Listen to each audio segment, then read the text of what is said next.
Hello दोस्तों, veterans, नमस्कार। मैं दीवान सिंह। आज मैंने यहाँ पर 3 कटआउट लगा रखे हैं। एक कमेंट है, एक कोई सूचना देनी है और एक कोई डीएससी की रैली है बीजी और रुड़की ओनली फॉर बंगाल सेपर्स के लिए। एक उसके बारे में बताऊंगा क्योंकि इसमें लिखा है कि ज़्यादा से ज़्यादा इसको करें, ये फरवरी में कहीं हो रही है। अब जिसके लिए होगा उसके लिए हो जाएगा।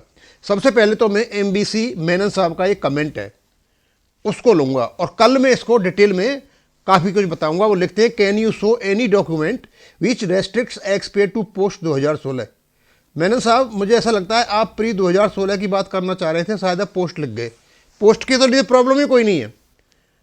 पोस्ट 2016 के लिए तो टेबल नंबर 8 एप्लीकेबल है, उसका तो झगड़ा ही कोई नहीं है। झगड़ा है केवल प्री 2016 वालों के लिए।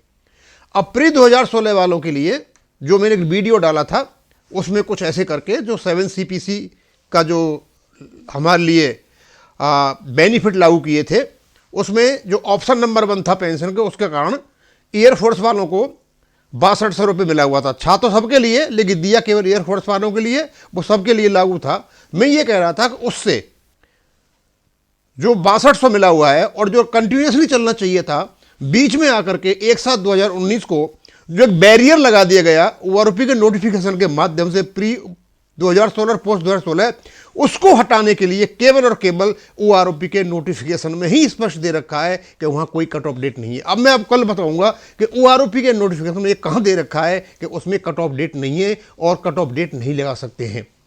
तो ये आपका जो पोस्ट 2016 लिखा है, इसमें तो कहीं रेस्ट्रिक्शन है ही नहीं। इवन आपको प्री 2016 के लिए भी कहीं ऐसा रेस्ट्रिक्शन नहीं लगा है, ना 7 CPC में, ना भारत सरकार ने किसी डॉक्यूमेंट में, कि वो उनके लिए लागू नहीं है। कि ऑप्शन नंबर 1 जो देता है सबको देता है, लेकिन क्योंकि जैसे ही ओआरओपी का नोटिफिकेशन आया उन्होंने बैरियर लगा दिया, कट ऑफ डेट लगा दी और जो पीछे से धारा बहती आ रही थी उसको बांध करके रख दिया। अब इसके बारे में मैं कल नोटिफिकेशन को यहाँ लेकर के बताऊंगा आपको कि उसमें ये दे रखा है करंट पेंशन पास पेंशन हो जाएगी without any cut off date.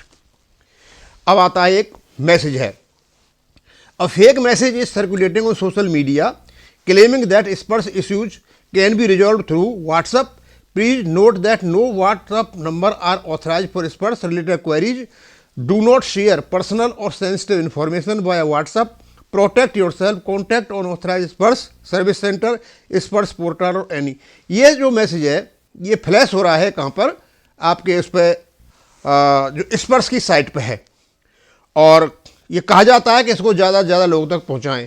तो ये आपका फर्ज बनता है कि आपकी जो सीक्रेट इन्फॉर्मेशन है, सेंसिटिव इन्फॉर्मेशन है, आप उसको किसी को नहीं बताएं। आप बात करें तो केवल उन लोगों से बात करें इस पर से संबंधित है, ये साइट है। अदरवाइज आप अपनी इन्फॉर्मेशन किसी प्रकार की दूसरे को न दें कि उससे आपको धोखा हो सकता है।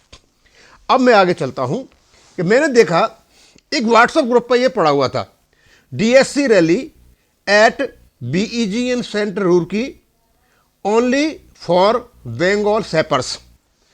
अब इसमें कुछ स्पेसिफिकेशंस दे रखे हैं। तो ये खास करके तो डेट है इसकी कि जो डीएससी की रैली होने वाली है और जिसमें बंगाल सेपर्स के लिए भर्ती मांगी गई है। This centre will be conducting DSC rally for ESM at group PPT route schedule for conduct of rally as under. अब इनका जो शेड्यूल है यहाँ जो होगा इस प्रकार होगा, कंडक्ट ऑफ पीपीटी ये 4 फरवरी से होना है, 4 फरवरी से लेकर 7 फरवरी तक। कंडक्ट ऑफ पीपीटी 4 फरवरी को होगा, कंडक्ट ऑफ बीपीईटी 6 फरवरी को होगा, कंडक्ट ऑफ मेडिकल एग्जामिनेशन 7 फरवरी 2025 को होगा। अब जो भी व्यक्ति वहाँ इच्छुक है जाने के लिए तो 4 फरवरी को ये आप Bengal BEG and centre Roorkee में जा करके आप अपना भर्ती की देखना चाहते हो जा सकते हैं। इसमें कहा है कि उन्होंने willing candidates are requested to report 1 day prior to group headquarter A branch 3 February at 10 hours along with documents. आपकी डिस्चार्ज बुक लेकर के जानी है, एक्स सर्विसमैन ID कार्ड लेके जाना है और 10Y लेटेस्ट सब पासपोर्ट साइज फोटोग्राफ भी लेकर के जाने हैं और QR फॉर रिनोवमेंट ऑफ ESM और DSC एज अंडर। अब इनमें एजुकेशन भी दे रखी है आपकी, एजुकेशन मिनिमम मैट्रिक और इक्वलेंट, एज सिपाही GD और CNSD का दे रखा 46 साल 48 साल और करेक्टर शुड बी एग्जेम्पलरी और very good, medical category safe 1 और गैप पीरियड और डिसिप्लिन। ये सारी चीज़ें जो हैं आपके पास जो जैसा मिलिट्री में नौकरी करके आए, सारी चीज़ें उनके पास होती हैं। बस थोड़ी सी जानकारी ये देनी थी मुझे कि एक भर्ती हो रही है, जो भी डीएससी में भर्ती होना चाहता है वो जा सकता है। उसका सबसे बड़ा फ़ायदा ये है कि जो कम जल्दी सर्विस करके जो आ जाते हैं, खासकर सिपाही या नायक जो आ जाते हैं, तो उनकी काफ़ी एज बची रहती है, तो उनको दोनों साइड से ही पेंशन मिलने के चांसेज रहते हैं। उधर की पेंशन उनको मिलती रहेगी और वहाँ से भी जब रिटायर होकर आएंगे वहाँ से उनको पेंशन मिलती रहेगी। तो आप जाना चाहते हो जा सकते हैं, डीएससी की भर्ती है। और ये थोड़ा सा वो करना था और मैंने कर दिया। अब और तो इसमें कोई ख़ास चीज़ है नहीं, हल्की हल्की चीज़ है ये, और काफ़ी इंपॉर्टेंट और है। और इसमें ये जो फेक न्यूज़ की बात बताई इस पर की, ये भी ध्यान देने वाली बात है। और जो भी अपना जाना चाहता है, मैट्रिक पास है, डीएससी में भर्ती होना चाहता है, तो उसके लिए ये एक प्रकार की ये सूचना है। अब मैं इसको यहीं खत्म करूँगा। थैंक यू, धन्यवाद।